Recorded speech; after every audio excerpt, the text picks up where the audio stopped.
From advertising to software as a service to data. Across all of our programs and clients, we've seen a 55 to 65% open rate. Getting brands authentically integrated into content performs better than TV advertising. Typical lifespan of an article is about 24 to 36 hours. If we're reaching out to the right person with the right message and a clear call to action, then it's just a matter of timing. Welcome to the Martech Podcast, a Ben J. Schaap LLC production. In this podcast, you'll hear the stories of world-class marketers that use technology to drive business results and achieve career success. We'll unearth the real-world experiences of some of the brightest minds in the marketing and technology space so you can learn the tools, tips, and tricks they've learned along the way. Now here's the host of the Martech Podcast, Benjamin Shapiro. Welcome back to the Martech Podcast. Today, we're going to discuss how digital marketing practices are being integrated into brick and mortar retail. Joining us is John Rougeux, who is the Vice President of Marketing at Skyfii, which is an emerging technology company that provides data analytics and marketing services to physical venues. Prior to working at Skyfii, John has been a founder of a SaaS startup and part of the marketing team for a branch of Yum Brands, which was responsible for launching restaurants like Pizza Hut, KFC, and Taco Bell. And today, John is going to tell us about the landscape for brick and mortar companies and how traditional retail businesses are staying competitive with online brands. Here is our interview with John Rougeux, the VP of Marketing from Skyfii. John, welcome to the Martech Podcast. Ben, thanks for having me. It's great being with you.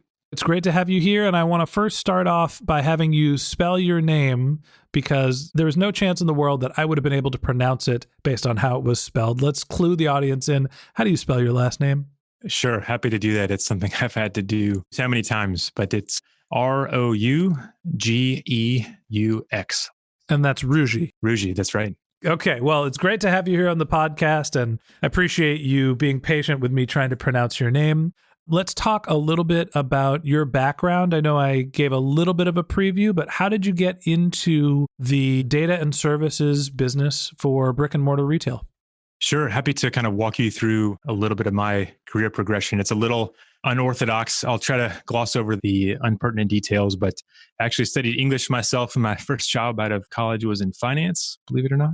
But based on the industry that I worked in, which at the time was food service and specifically QSR, I moved into project management and then program management, which is just a fancy way of saying making things happen that the marketing team wants to do. So I worked in kind of supply chain, helping marketing initiatives cross the bridge into real world market tests and product rollouts. So from there, a friend of mine was starting a business that was trying to kind of disrupt the social gaming space. So back in 2010, I don't know if you ever played these games, Ben, but Farmville was a big thing on Facebook along with other games. And we're kind of looking at how that space was sucking up a lot of people's time and money and thought maybe there was a better way to take advantage of that. So we started a gaming company that allowed you to take actions in the game, spend money in the game, and all of that activity supported real world charitable organizations. So things like providing meals for kids, shoes, clothing. We did some animal causes and things like that. So using data and digital interactions to actually affect real world outcomes and real world problems. Yeah, exactly. Kind of bridging that digital and real world. I see a theme here. Yeah. So from there, we started another company called Causely. And Causely, in a nutshell, it's a way for local businesses to generate word of mouth referrals on social media, specifically Facebook and Instagram. So we put together a program. It was kind of a turnkey program that allowed a business to tell its customers that if they checked in on Facebook or Instagram, if they left a review on Facebook or took some other kind of related actions, that would trigger a donation to a charity that all of our customers as a community were supporting together. So essentially, we would pick one organization to support. We'd pick a project or a specific tangible good we wanted to provide that month.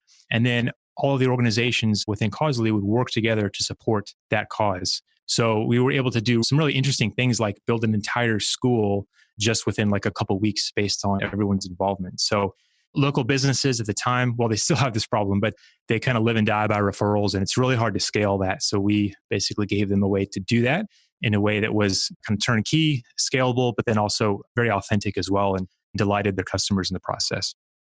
Seems like there's a couple of themes there. One, using digital activities and driving people to take an action using some sort of altruistic reason, right? Involving in charity. And you've also done a lot of digital marketing related to offline brands. Now you're at Skyfii.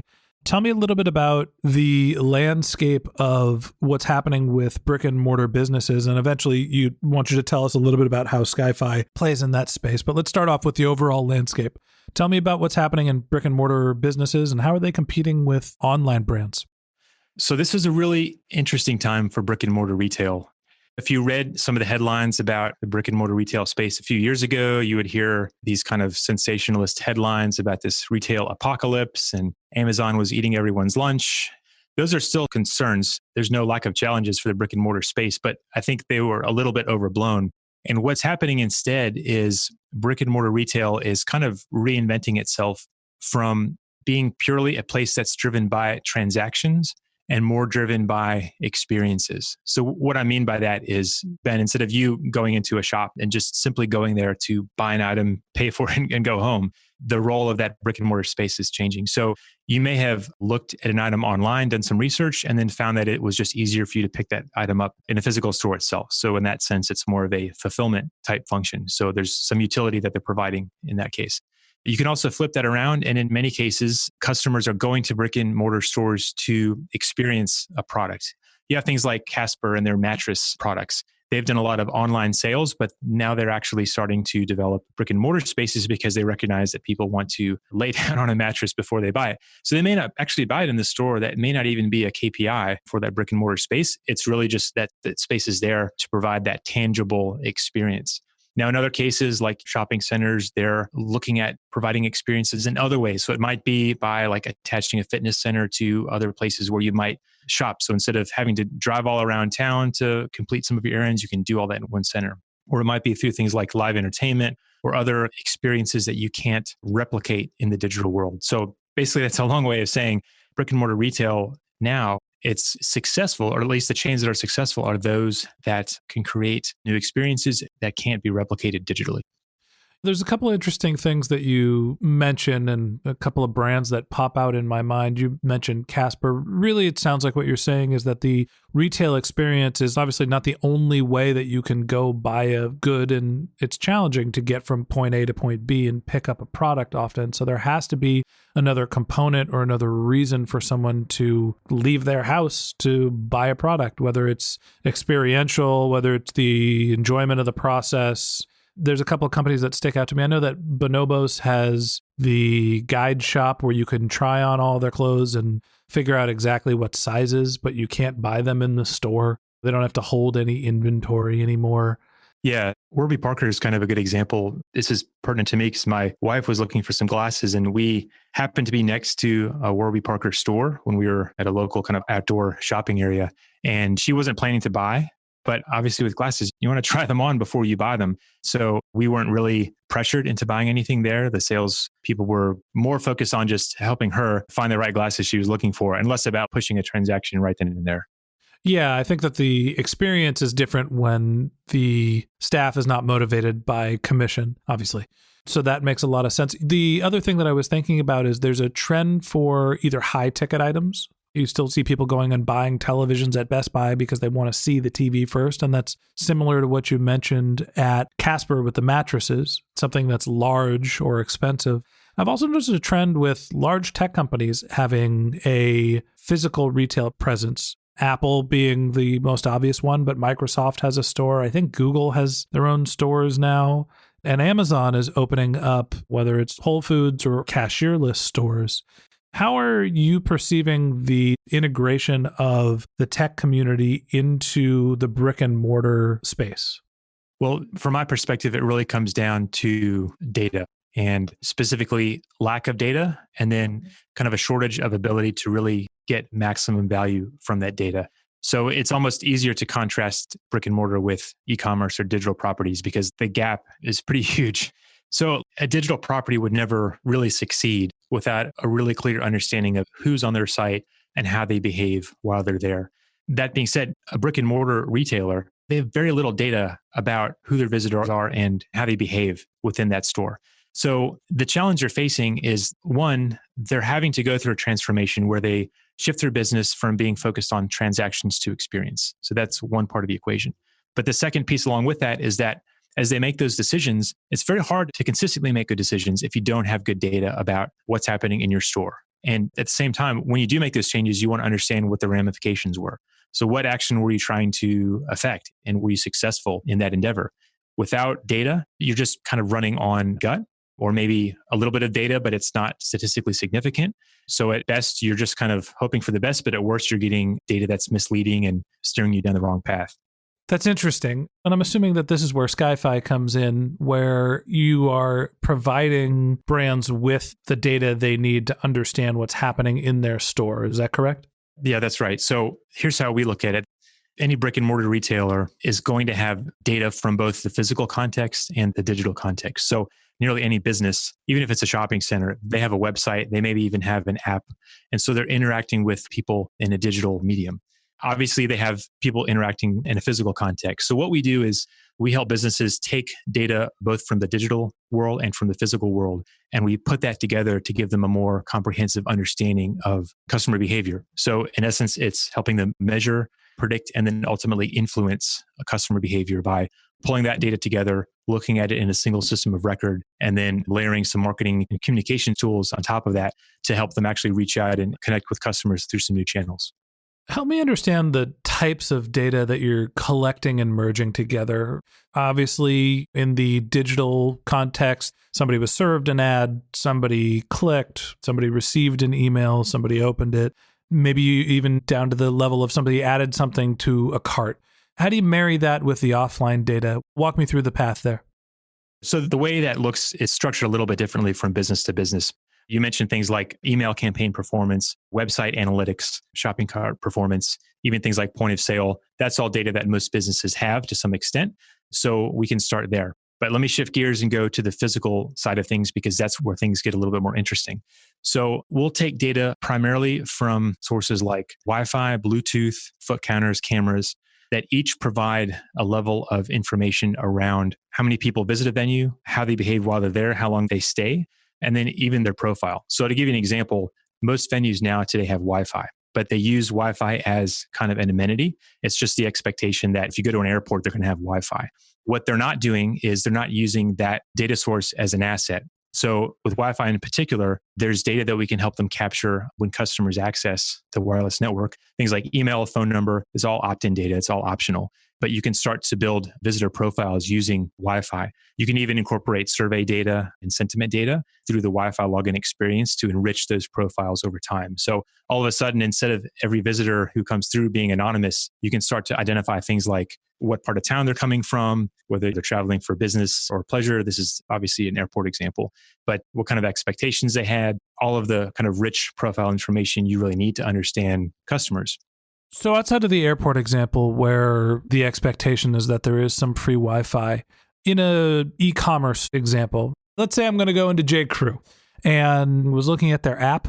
I put some things and I decided I wanted to go and try on the sweater in person. Is the expectation that I'm going to log into J.Crew's Wi-Fi? All right. So for a physical retailer, probably not. Wi-Fi in that case is really not something that people are connecting to. So I mentioned Wi-Fi for the context of an airport.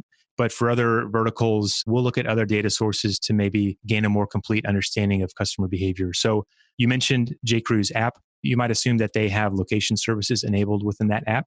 So for a certain percentage of customers, you may be able to tell how many people viewed the app and then ultimately went to the store. That's something we do through an SDK and a more direct integration with their app. But that's an example of how we kind of tie those two together.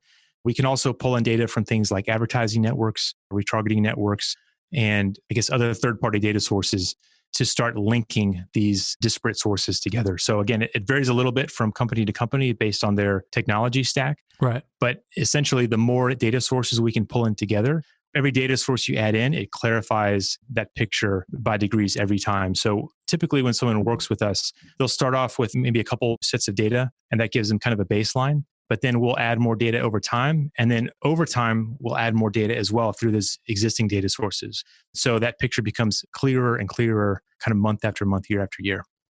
So what's interesting to me is there's a privacy challenge here where I am essentially being tracked by a store that I have their app and have their location services enabled. It's probably something that I'm doing opt-in, but my guess is that most people don't really realize that they're opting in to have this sort of ongoing tracking. Is there something that you consider to be controversial in terms of how the end consumer is opting into the experience, and how is this actually affecting them? That's a really good question, Ben. And it's something that we take pretty seriously ourselves because there's no shortage of bad actors who are either lax in the oversight of that data or the experience that they're delivering to customers and how upfront they are about that. And there's even a few companies who have been acting maliciously with customer data, which is very unfortunate. So I think what's important for a retailer to understand is the philosophy that the company that they're working with has about data. For us, we look at data as a way to improve experiences for the people that that brand interacts with. So for some people, the best experience is to be completely anonymous, not to share any data, to completely opt out of anything. And for us, that's fine. If that's the best experience for them, that's okay with us. We're not interested in tricking anyone to provide data that they're not aware of. Again, it's all about using that data to provide better experiences.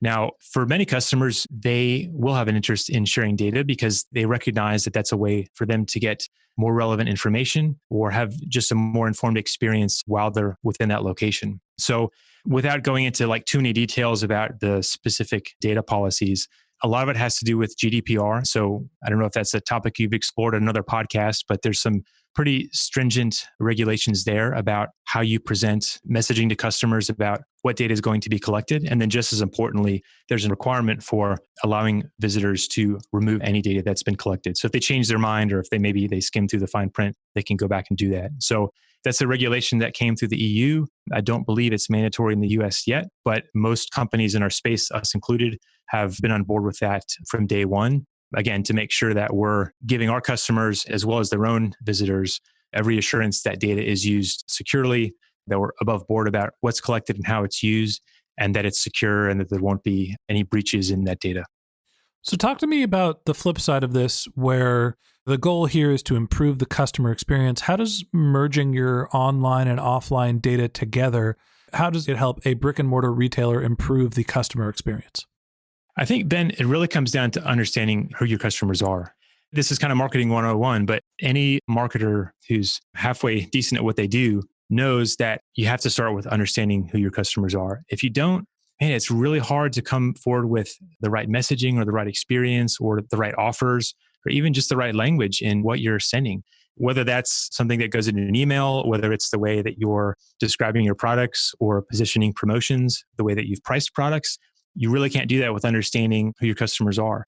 And again, without rich data, you're kind of relying on just a few sources. So you might do some market research, you might do some focus groups. You can probably get some data from maybe Google Analytics to see who's headed to your site. But if you really want to understand them at a deep level, you have to understand things like motivations, shopper affinities. You have to understand things how weather and news affect shopping behavior, which is another thing that we do. We'll incorporate that type of data into things like visit rates and purchase activity to see how those trend. And the retail space is so crowded, Ben. There's hundreds and hundreds or even thousands of retailers.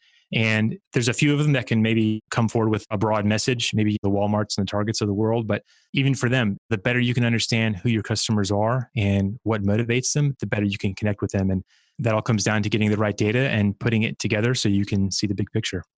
Interesting stuff, and I think this is a good place for us to stop for today. So that wraps up this episode of the Martech podcast.